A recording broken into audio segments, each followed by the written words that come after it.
What if I told you that bravery isn't about being fearless, but about taking action despite fear? What if courage wasn't something you're born with, but something you could build? And what if the key to unlocking your full potential wasn't about avoiding discomfort, but embracing it? My guest today is someone who has lived, studied, and taught the science of courage. Jill Schumann, a former Marine, a leadership expert, and a keynote speaker with a master's in applied positive psychology. She helps individuals and organizations cultivate bravery, not just in the battlefield, but in boardrooms, careers, and everyday life. Today, we'll uncover what it really means to be brave, how you can train yourself to push through fear, and practical strategies to become the best version of yourself. Hey everyone, and welcome back to the Leadership Project. I'm greatly honored today to be joined by Jill Schumann. Jill is a former US Marine Corps officer, a leadership expert and keynote speaker, and she's got a master's in applied positive psychology. But what she helps organizations and individuals with is the science of bravery. And she's also the author of an upcoming book about the science of bravery.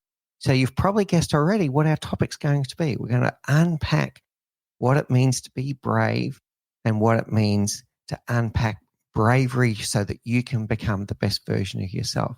So Jill, without any further ado, I'd love to hear your backstory. What inspired you to do this work around the science of bravery? I think it really came to me when I started studying the science of happiness and well-being, which is positive psychology. And I feel like our world is focusing on comfort and making life better to be happier and have better well-being. That is what I feel like I hear in media. That's what I hear from my kids as they're watching social media. So when I was studying positive psychology, I was really, really curious when I saw some of the research on what really can elevate well-being is when we get uncomfortable, when we do things that are outside of our comfort zone, and how those are the things that can lead to some of the highest levels of happiness and well-being. So, in the science of positive psychology, there's many things that contribute to well-being. But when I stumbled upon that little nugget, I was just fascinated. And I took a deep dive and did my research as part of my capstone on that angle of how being brave, which is to take action in the presence of fear or discomfort, and how many people think, whoa, to be happy, I shouldn't be uncomfortable. I shouldn't do things that scare me. I should just stay in the comfort zone. And actually the opposite is true. So that's how I got started on this whole journey of studying, speaking, and writing on bravery. It does sound a little bit counterintuitive. You think about the word comfort and you picture, I don't know, sitting on your lounge with a nice comforter over you and watching your favorite television show, but that's not what really brings us fulfillment. So let's get into some definitions. I think you've already touched it in your introduction, but let's go a bit deeper. When you say bravery, Jill Schumann, what does bravery mean to you? So bravery is not eliminating fear. It's not becoming fearless. And that's a mistake. Sometimes people think that's the definition of bravery. Instead, bravery is when you choose to take action in the presence of fear or discomfort for something that is meaningful to you or aligns with your values. So it's taking those courageous actions in the presence of fear. So that is how I define bravery. We do have this label of someone that's fearless, and we point to them sometimes, oh, what a fearless leader, or what a fearless, and end that with your own noun. That this is something that we say. We don't know what's going on inside that person, and they're not acting without fear. They're acting despite fear. Exactly. How do we redefine our definition of fear?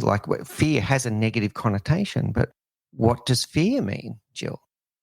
Well, I'm talking about the fear that is holding us back from doing what we know is the right thing, or the fear that's holding us back from achieving what is meaningful to us. Now, fear, many times, if we just look at the evolution of humans is a very good thing. To be fearful and to run away from danger is part of what makes us survive. So there are certain factors of when something scares you and there's danger, we should avoid those things. But I'm talking more about the internal fear. What are the things that we're scared of doing that are holding us back from really getting what we want? So there's a spectrum of fears out there. And, being afraid of things and avoiding things that will generally be dangerous in our lives, that's a good thing. But I'm talking about, those things that scare you in that good way where you're like, oh, I'm scared to do that. I don't know. That is the fear that we talk about overcoming in the program that I teach to organizations. There's two things that are ringing in my head when I hear you say that. And the first one is about reframing fear. What is this fear trying to tell me? Fear is an emotion just like any other emotion. An emotion is information. It's trying to draw our attention to something that we should pay attention to. That's the first one. So could this fear just be telling me, hey, this really matters to you, Jill? Like, you're a keynote speaker. There's a lot of people that one of their greatest fears is public speaking. But is that fear going to stop them from getting on stage? Or is that fear just trying to tell them, hey, this matters. This matters. That's the first one. And the second one is about our primal nature. Is our primal nature working against us here? So our number one need, whether you go with Maslow or you go with William Glasser, no matter which psychological science you follow around fundamental human needs, survival is always the number one. We don't have any saber-toothed tigers at the edge of the cave anymore, Jill, but fear and fight, flight, or freeze is still our dominant emotion. It's the number one. Our brain is designed to keep us alive, nothing else. So if we get into that situation where we do have a survival instinct, is fear going to take over and get us to freeze? Well, I want to add on to that because if any of your listeners are feeling like that's me, sometimes I have a fear and I don't act. And that is the way that our brains are sometimes wired. We are more motivated to avoid risk than to go toward things that have a gain. And we know that from Daniel Kahneman's research. But in order to overcome that, I was just having a conversation with Dr. Cynthia Puri. She's from Clemson. She's one of the leading thought leaders, researchers on bravery. And what she was telling me in some research that she's currently doing that's not quite published yet, it's coming out soon, is that one of the ways that you can overcome that fear is to flip the risk or the fear. So stay with me for a moment. So sometimes we think of the risk of maybe getting on stage, because what if I fumble? What if I don't say the right things? What if I look like an idiot? And that fear holds us back from getting up on that stage.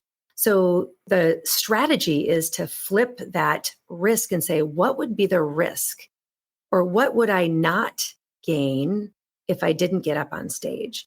So you're trying to think of not the risk of doing, but what is the risk of not doing?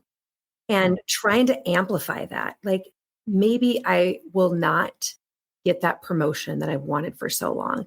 Maybe I have a really important message that I want to bring to my community or my school, or there's a lesson that I learned that I want to share, and I care deeply about that. What if I didn't get that important message out?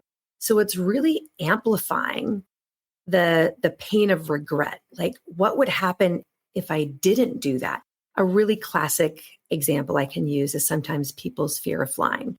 So this is an example that is just so classic. Let's say you have someone who has a fear of flying, but their children live 3,000 miles away.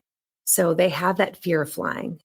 But if they have the desire to see their children and potentially their grandchildren, and the fear or the risk, all the negative things that can happen if they don't see their kids or their grandkids, if they amplify that, that can motivate them to take action in the presence of fear. So that's one of those practical strategies, and as you said too, like, what is the fear telling you? Sometimes fear is telling you danger, go away. Other times this fear is saying, wow, this is really important. And, some of our ancient philosophers, even say that the obstacle is the way, like that thing that is really hard is a thing that we should be moving towards. So really, what is that fear really telling us? And what is the impact if I don't take action in the presence of the fear? What would be the consequence if I did nothing? And are you going to be able to live with yourself? Or what is your future self? I'm giving two strategies here. One is flip the risk or the danger of not doing. The second is what they call mental time travel. What is your future self going to say? What advice is your future self going to tell you about the action you should take in this moment? If you do those two things, it's a pretty powerful motivator to take action forward. I'm going to say that there's three powerful things there, Jill. The obstacle is the way. I'll come back to that one a little bit later as well. I love this reframing of loss. This is really interesting for me. So yes, we have these fears. They can be survival driven, but it's also very true. Listen to what Jill is saying, that people fear loss at a much greater degree than they appreciate gain. The factor can be anything between 5 to 10 to 1. So imagine this. If you lose $100, if you lose $100 note on the street, you need to win $1,000 at the casino for it to feel as good as losing $100 feels bad.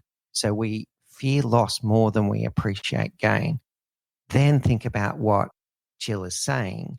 What are you losing by not acting? Instead of the fear of the loss of what could happen, the catastrophization that we have in our head, that I get on that stage and I make a fool of myself. That's the fear, my loss of identity because I made a fool of myself.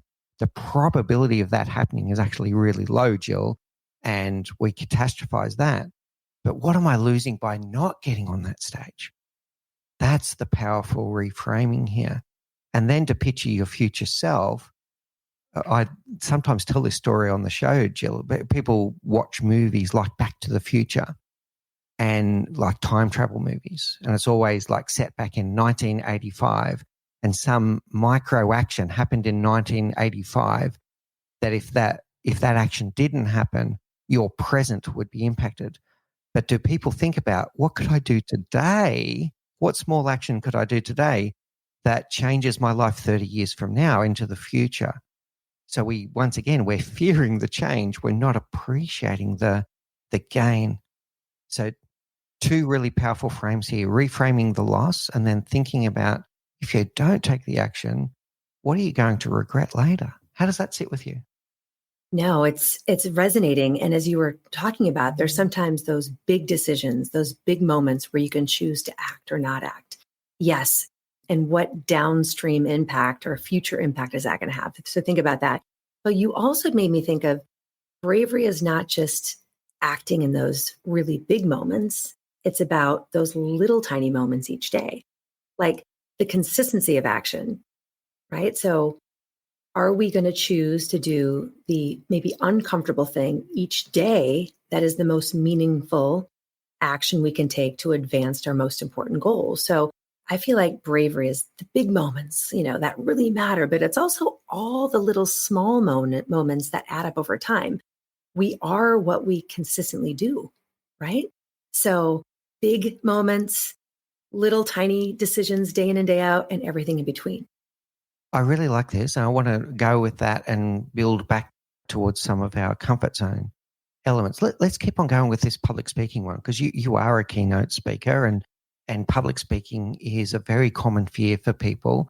So if you think about those micro moments that you're talking about, and we think about comfort zone and getting just beyond your comfort zone, if you do have a fear of public speaking, you're not exactly going to go from zero to booking yourself onto a 5,000 person conference where you're the keynote speaker. So what I'm thinking here, listening to you, Jill, is if you want to build this into your life, if it's important to you, moving just beyond your comfort zone is not going from zero to a 5,000 person amphitheater. It's going from 0 people to a one-on-one conversation, to a 1-on-3 conversation, to a 1-on-7 conversation. And these are going to compound and you're going to be stretching yourself each time. How does that sit with you? We'll be back after a quick break. Are you having a difficult time keeping up with AI? Does it seem like there's so much to know and you don't even know where to start? If this sounds like you should definitely check out AI for Business. It talks about the latest AI news and tools, as well as useful prompt tips, All of that and more is covered in under 5 minutes. Whether you're an entrepreneur, tech enthusiast, or simply curious about the future, click the link in the show notes to follow AI for Business and stay up to date with the latest in artificial intelligence. You absolutely nailed it. Sometimes I use the analogy of a ladder. Like if you envision what you really want, let's say speaking in front of 5,000 people, and that's the top of your ladder, your chances of successfully just reaching for, grabbing, and getting to the top of the ladder in one fell swoop is not very likely. So this, what I say matches what you're saying, is you've got to think about what are all those steps or rings you can put in the ladder that are going to increase the chances of your success.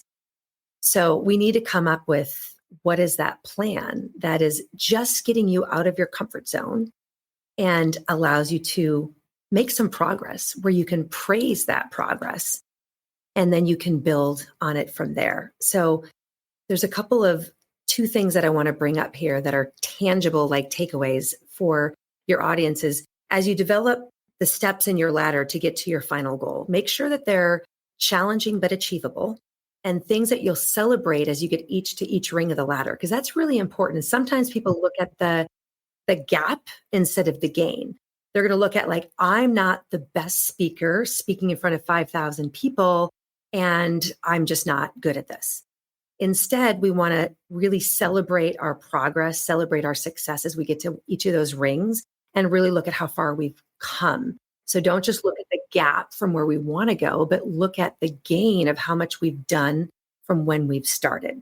So that is one thing I want to emphasize. And then the other really important thing, and this is coming from someone who has studied and is considered an expert in positive psychology, so this might surprise you coming from someone with my background, is that when you're planning those steps on your ladder, those different rings to get to that final destination at the top, one of the strategies that will ensure that you're successful in getting up the ladder is to anticipate obstacles, anticipate adversity. So imagine what may go wrong and what you'll do when adversity strikes.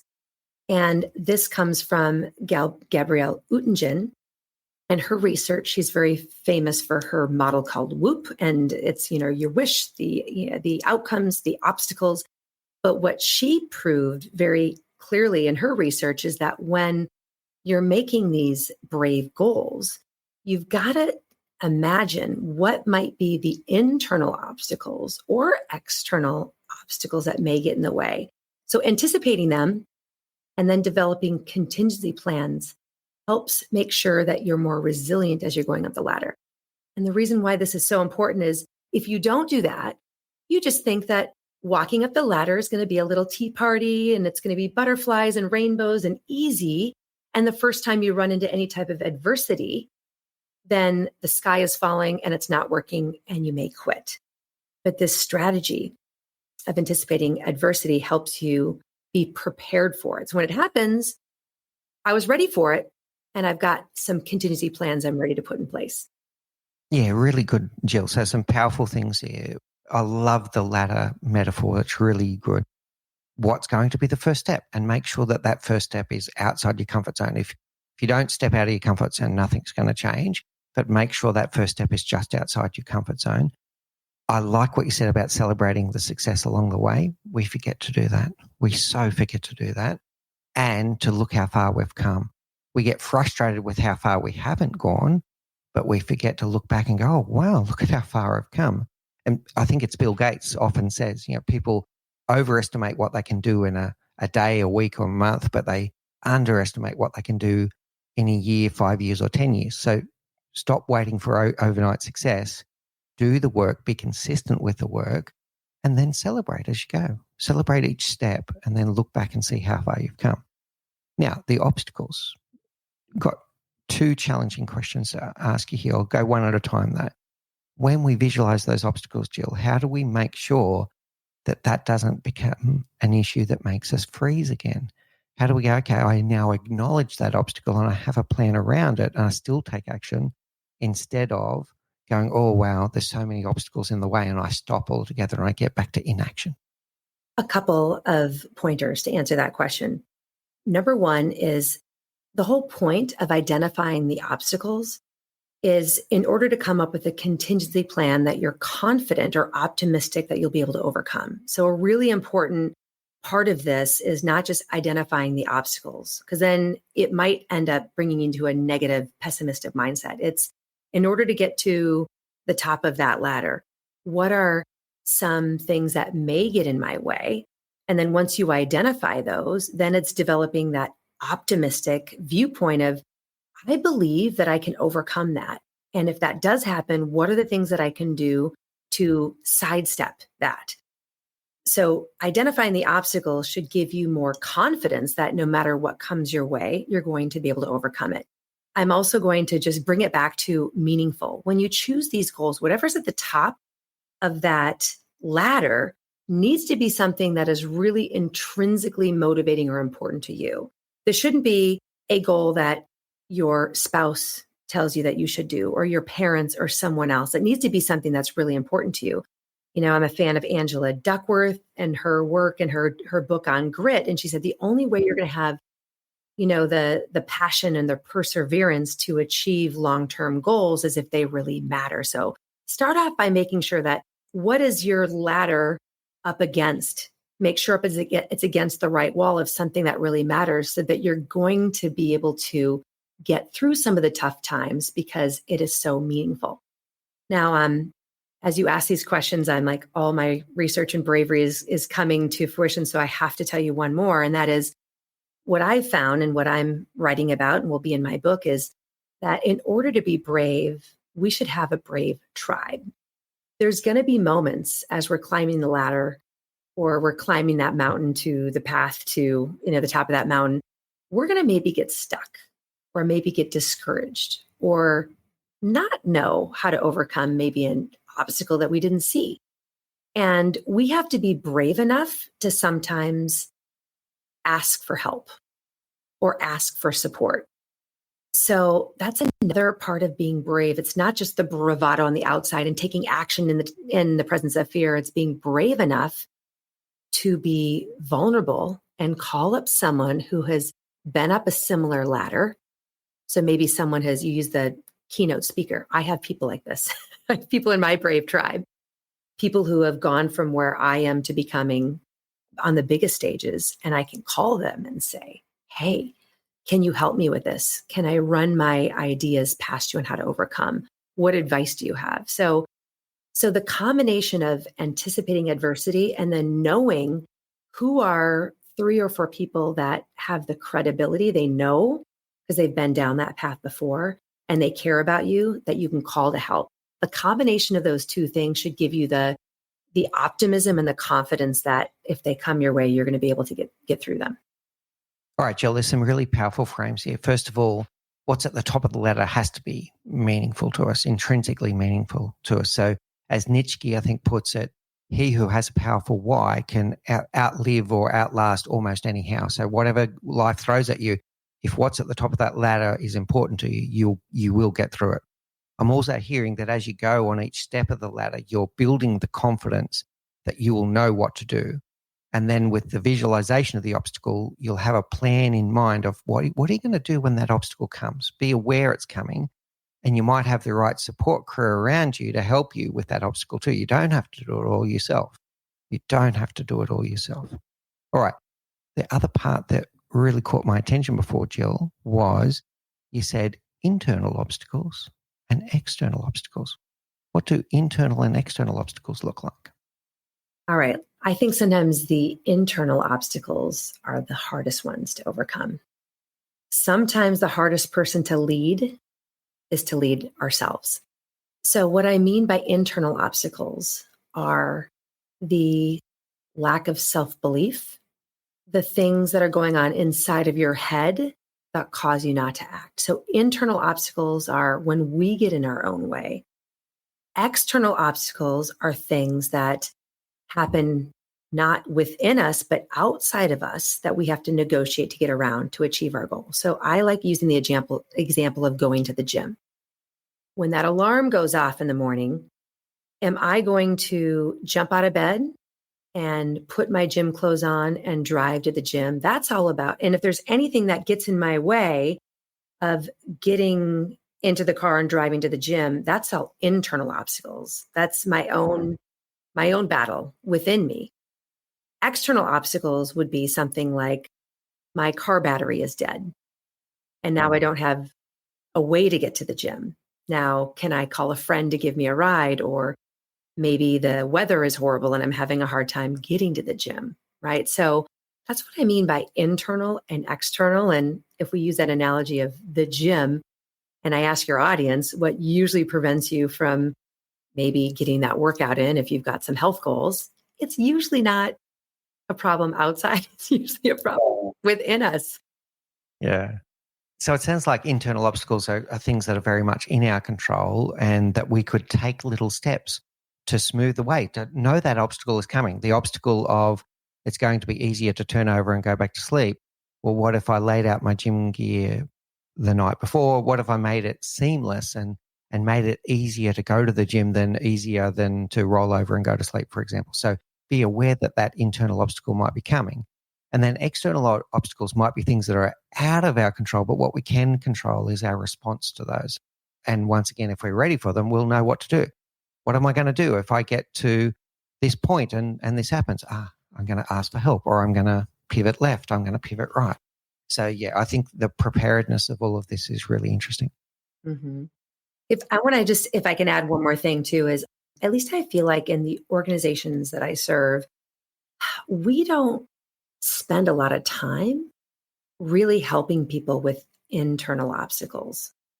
So I don't know what you found, but like in corporations we're investing a lot in how to do their job. Like and we try to set up a lot of mentoring programs. So I feel like it's like how to do the skill and how to do your job and also like how can we help each other and be collaborative. But we really helping people if these internal obstacles are really one of the things that hold people back from becoming their best selves and being the most successful.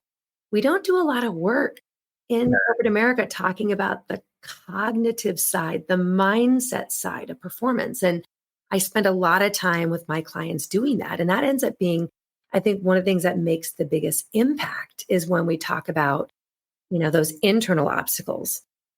I'm going to share with you one of my favorite quotes. I have multiple, and a little secret for the audience. When I ask the guests at the end of the show, what's your favorite quote? My guilty secret is I have many.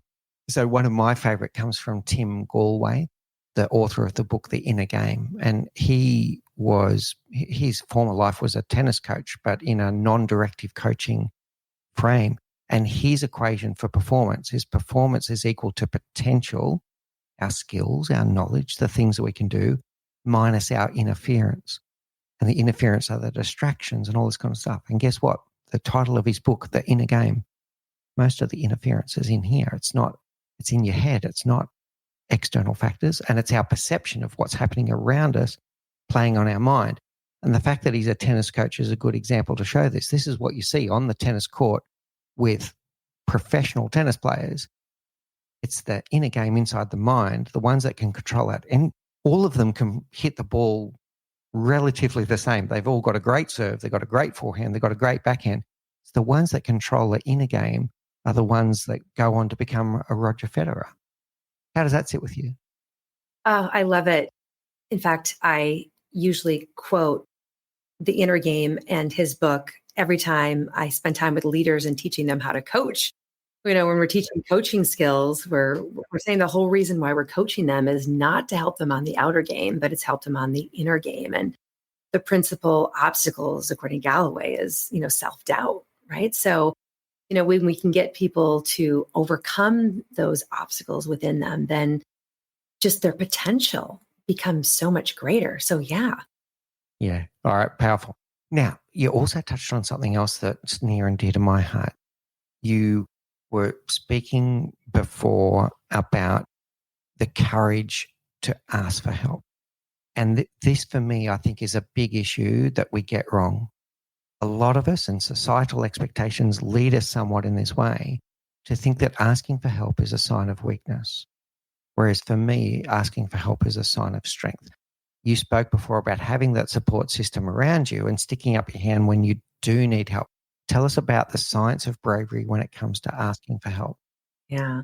So a sign of bravery is knowing where you are and what you need and being vulnerable enough to ask for that help. And so the third pillar in the three skills to build bravery, the third one is what I call brave relationships. And underneath that umbrella of brave relationships is asking for help.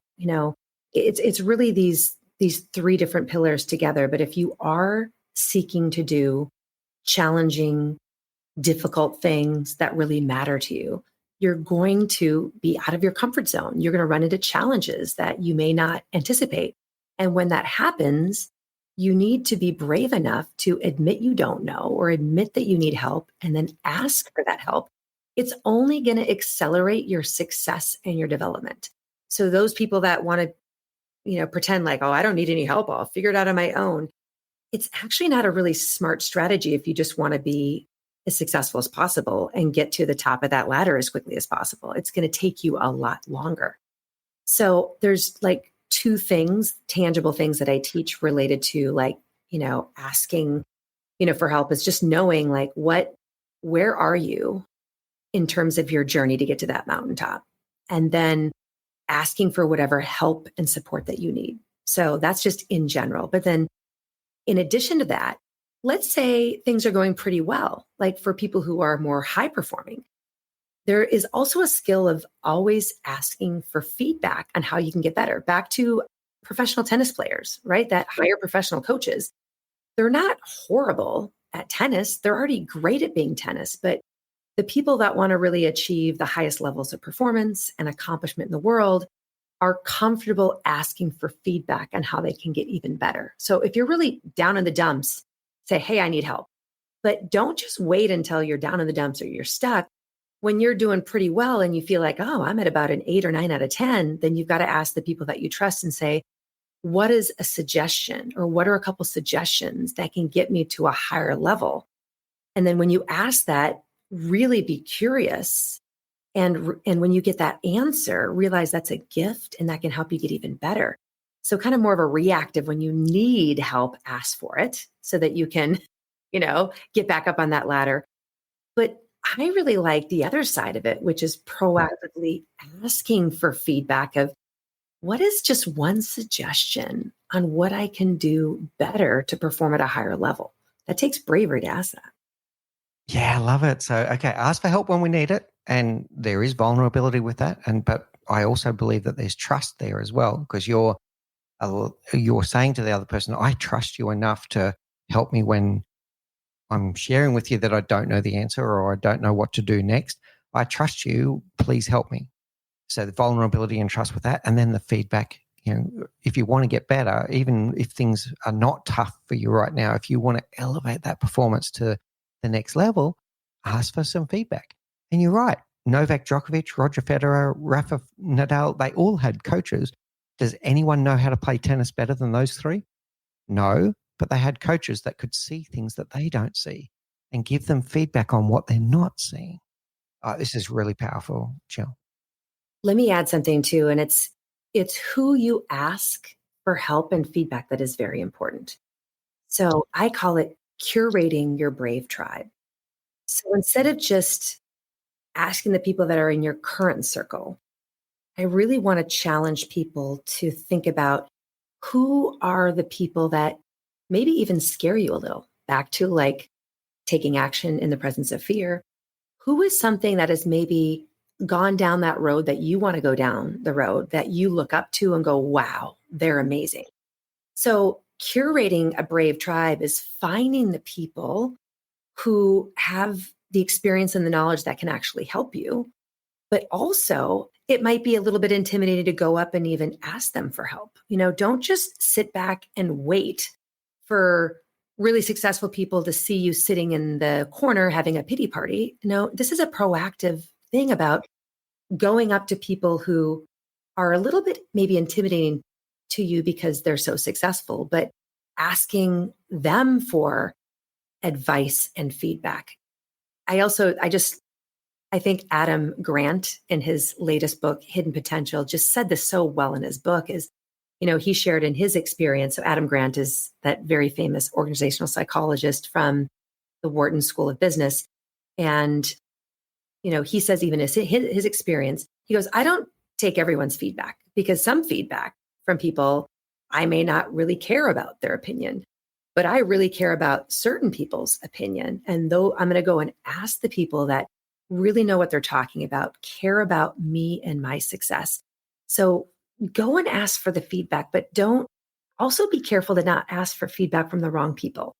And I can even go as far as to say, we're talking about being bravery. Sometimes the most well-intentioned friends and family around you, they are more motivated to avoid risk and they're going to tell you don't do it, right? Like, don't go for that promotion. Like, what if you fail? Like, that might be scary. Don't start your own business. Like, no, stay safe, stay on the easy path. So you've got to really be mindful about who you're asking for help and feedback from, and make sure that the people that are going to call forth the best in you and encourage you to achieve those things. Yeah, really good. So we're going to build our tribe. We're going to look outside potentially our current inner circle and find that. And that's going to be a brave step to ask someone that you potentially have never met or have only met a few times, to ask them for help and advice. That's a brave step in itself. Coming back to your inner circle of people in your life today, yes, they may have that risk aversion, or they may just tell you what they think you want to hear because they don't want to hurt you. So it may not be frank and transparent as well. All right, one more topic at least, Jill, which is you said before, the obstacle is the way. What does that mean?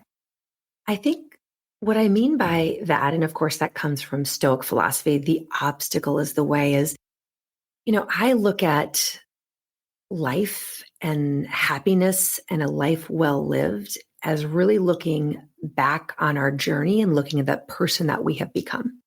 And it's the moments where there's adversity or something's hard or there's an obstacle where we have a choice. Are we going to run the other way and go away from what is hard? Or are we going to choose the path that has the obstacle, but that's the path to meaning and making a bigger impact? I think of the story of Hercules. I have my office filled with everything that inspires me. And I've got the famous painting of Hercules.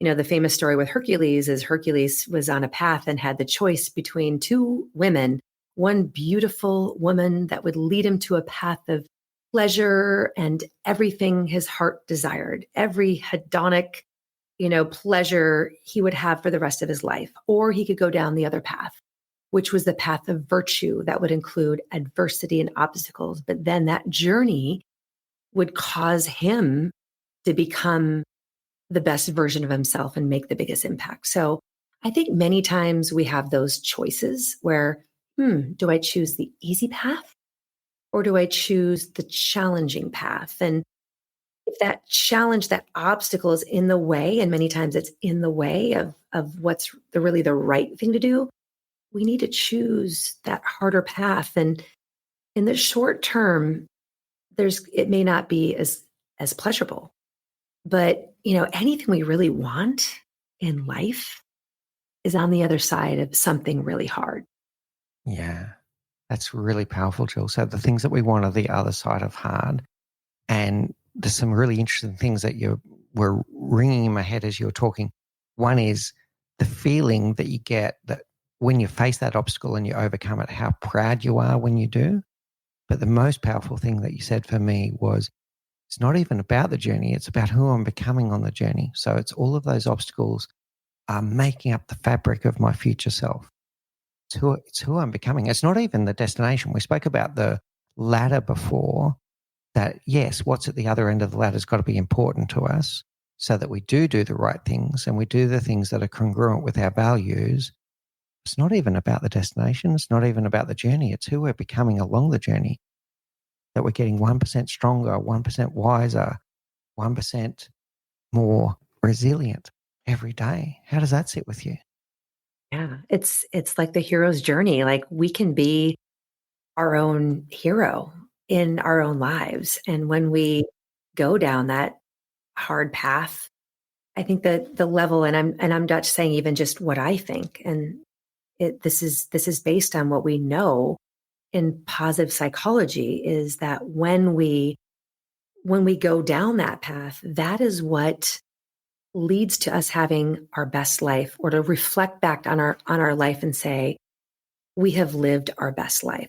Goes back to like well-being and life satisfaction. So the obstacle is the way actually leads us to highest levels of life satisfaction, which is again counterintuitive where we started, right? No, wait, I thought life satisfaction is just everything being handed to you and obstacles being removed, you know, like Mick, I've got to tell you, I think our world, we've gotten too soft. I think people are confused and they think that choosing comfort is the path to happiness. And the more we choose the easy path, the comfortable path, or we remove obstacles, we get ensnared in a comfort trap, because then when we go down the comfortable path, we're less able to deal with challenging things in our future. So, I say the obstacle's the way. That's going to create the best life, but it's going to make you ready for that next obstacle and make you resilient. So I feel like our world, just everyone needs to understand really the truth when it comes to comfort and discomfort. That comfort feels really good in the short term, but comfort is the worst addiction, which is what Marcus Aurelius said is the worst addiction. We need to choose the discomfort, or the hard path. That is going to lead to the life of happiness and well-being. Yeah.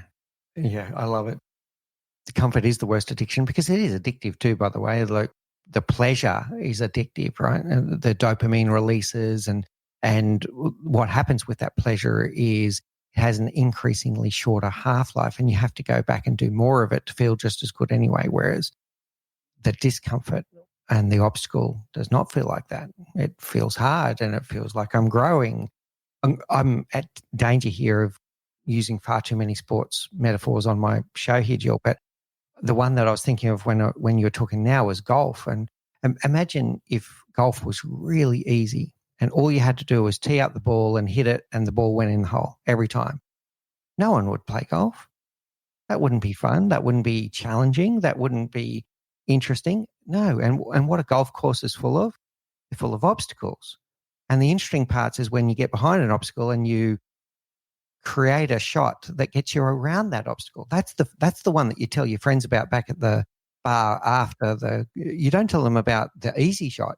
You tell them about the hard shot that you pulled off, right? So that's where the growth is going to happen. Yeah, so true. When you ask people about the best moments in life or their most proud accomplishments where they felt their best, they're always going to tell about those moments of the moments, when I ask that question. So when I do a keynote, I tend to ask that question, ask everyone to reflect. And if we have time in the keynote, they'll share that with a partner. So they'll share their stories of their most proud accomplishment. And then I say, tell me about the journey to get to that, to be able to accomplish your most proud accomplishment. Did it have adversity and challenges? They're like, yeah. And I go, and then I ask, are you at this point glad, or do you feel fortunate? Would you want to change the circumstances and remove all those obstacles? Or are you glad you went through them? And 10 times out of 10, people say, no, those obstacles, those challenges made me who I am. And that's part of the reason why it felt so great to accomplish it. Yeah, really, really powerful, Jill. All right.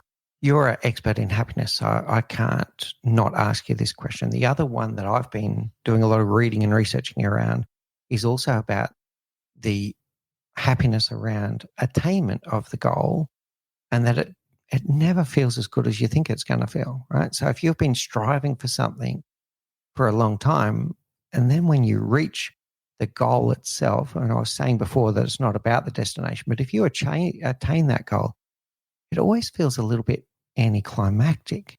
So you felt happy when you were on the pursuit and heading towards that goal. When you achieve that goal, there's a little bit of okay, I'm here now. What now? Maybe dissatisfaction. Yeah. Yeah. Tell me more. Or I think what the research shares is that when you accomplish that goal, it does feel really great for a very short period of time, but it doesn't last, right? Yeah. Yeah. That's it. So yeah, it doesn't last. So I think one of the things that we know from positive psychology that we're really trying to make sure that the world understands is instead of thinking that you will be happy when you accomplish the goal, it's flipping it and making people realize that it's generating the positive emotions, happiness that fuels your actions and your success on the journey up to the mountaintop. So instead of thinking that you'll be happy when you achieve the thing, instead you'll say happiness or positive emotions is what will accelerate you to your goal achievement. So I'd say that is one important message. And when I say happiness too, when you study positive psychology, you really understand all the different terms. So when people say happiness, really what they're talking about is positive affect, which is basically positive emotions like feeling joy or happiness, all those happy emotions. And what we know based on the work of Barbara Fredrickson, who wrote a book called Positivity, she says we have an ability to generate positive emotions. Some people think that, oh, emotions happen to me and I'm a victim of my emotions and there's nothing I can do. But Barbara Fredrickson's research clearly states that's not true. We have an ability to generate positive emotions. And when we choose to generate positive emotions, where people sometimes equate to the word happiness, that ends up expanding our cognitive function, expanding our creativity, enhancing how we connect with others, all these things that make us more able to climb those steps to get to the mountaintop. So don't wait till the top of the mountain to be happy. Generate positive emotions on the journey. I think there's a complete additional podcast in everything you just said about that, creating your own happiness, and that other people don't make you unhappy. You choose to be happy and how you create that. I think we could do an entire show just on that, Jill. All right. Look, thank you so much for this today. This has been really powerful. To summarize a few key things, what we're talking about here, bravery is not the absence of fear. It's to take action despite fear. Thinking about this reframing of loss, instead of being worried about what you're going to be losing from acting, worry about what you're losing by not acting and taking actions now that will impact your future self. Think about what you need to do now. If you want to become the person you want to become, what action do you need to take now that's just outside your comfort zone? That is the first step along that journey. To be aware of the obstacles that are going to come and be ready for them.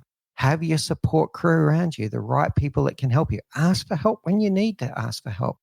And always remember that the obstacle is the way, and it's about who you're becoming on the journey.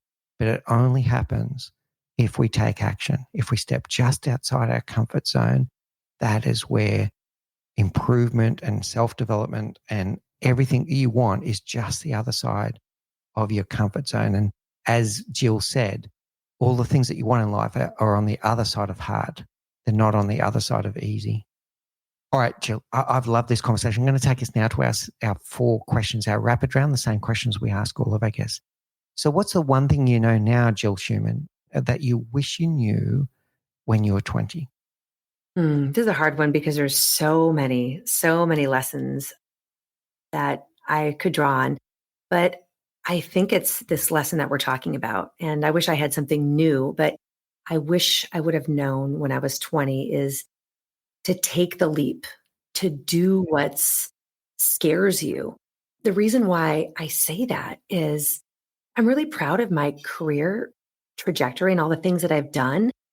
But I wish I would have taken the leap so much earlier in life. I think I would have been happier and accomplished so much more. And if I can just tell one little tiny story, it was 26 years ago. I just looked it up of when it was. When I just gotten out of the Marine Corps, I had my first job in corporate America. I was working for a large pharmaceutical company. And I was at a national sales meeting. And these are thousands of people. So there's the big keynote speaker up on stage, and his name was Keith Harrell. And he talked about your attitude affects everything in life. And I just remember his message. It had such a profound impact on me, his message, that I've taken it with me 26 years. And still to this day, I feel like I remember and I live his message every day because he was so great. And 26 years ago, I said when he did that, I ran up to him afterwards. Like I was a little groupie, like following him, going like, you're amazing. Like I want to do what you're doing someday. It's been 26 years where I'm finally doing it. Why did it take me 26 years, right? I should have taken the leap faster. So for all of your viewers, just, there's things that you really want that are important to you, but you're letting fear hold you back from going toward it. Just, start taking steps now. Don't wait. Yeah, really good, Jill. And congratulations on your success. You've achieved that vision for 26 years. That's a really interesting Took a long time. reflection for us all. I can't remember who says this one, Jill, but when is the best time to plant a tree? Is 10 years ago. When is the second best time to plant a tree? It's today. So if you're listening to Jill going, yeah, well, I could have taken action 10 years ago. Well, take it today. Well, yeah. You can regret not taking it 10 years ago, and you should have. But take it today. Think about yourself. Remember the future self? Let's get in that time travel. Exactly. And think of yourself 10 years from now and tell your future self to tell you what to do right now. Yeah, exactly. Very good. All right. What is your favorite book?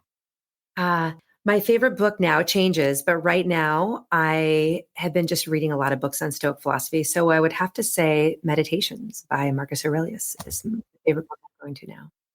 Yeah, really powerful. Okay. What's your favorite quote?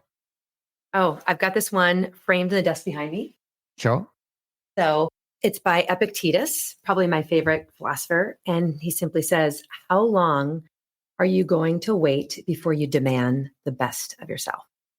Oh, okay. That hits hard. Okay. Yeah, love it. All right. Now, I feel richer for having this conversation. I know the audience would as well. And there's going to be people that would like to know more. Jill, how do people find you? People can go to my website, which is jillschulman.com. So first name, last name, JILLSCHULMAN.com.